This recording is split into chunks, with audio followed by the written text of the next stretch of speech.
তাজা খবর আপনাদের ভালোবাসায় আবারও আর একটা নতুন ভিডিও নিয়ে চলে আসলাম।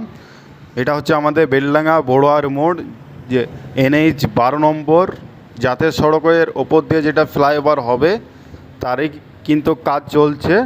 আপনারা দেখতে পাচ্ছেন যে কলমের খাঁচা, যে পাইলিং আগে করা হয়েছিল, সে খাঁচাটা আজকে ভোর দিয়ে কিন্তু ঢালাই করা হচ্ছে। আপনারা দেখতে পাচ্ছেন ভিডিওর মাধ্যমে। আর যে ভাই বাইরে থেকে দেখছেন ভাই, আপনারা অবশ্যই কমেন্টে জানাবেন যে ভাইরা প্রবাসে আছেন।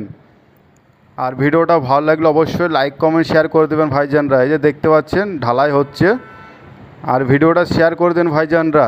আবার দেখা হচ্ছে আপনাদের সাথে নতুন কিছু ভিডিওতে। তাজা খবর আপনাদের ভালোবাসায় আবারও আর একটা নতুন ভিডিও নিয়ে চলে আসলাম। এটা হচ্ছে আমাদের বেলডাঙ্গা বড়ুয়ার মোড়, যে NH 12 নম্বর জাতীয় সড়কের ওপর দিয়ে যেটা ফ্লাইওভার হবে তারই কিন্তু কাজ চলছে। আপনারা দেখতে পাচ্ছেন যে কলমের খাঁচা, যে পাইলিং আগে করা হয়েছিল, সে খাঁচাটা আজকে ভোর দিয়ে কিন্তু ঢালাই করা হচ্ছে। আপনারা দেখতে পাচ্ছেন ভিডিওর মাধ্যমে। আর যে ভাই বাইরে থেকে দেখছেন ভাই, আপনারা অবশ্যই কমেন্টে জানাবেন যে ভাইরা প্রবাসে আছেন। আর ভিডিওটা ভালো লাগলে অবশ্যই লাইক কমেন্ট শেয়ার করে দেবেন ভাইজানরা। এই যে দেখতে পাচ্ছেন ঢালাই হচ্ছে, আর ভিডিওটা শেয়ার করে দেন ভাইজানরা। আবার দেখা হচ্ছে আপনাদের সাথে নতুন কিছু ভিডিওতে।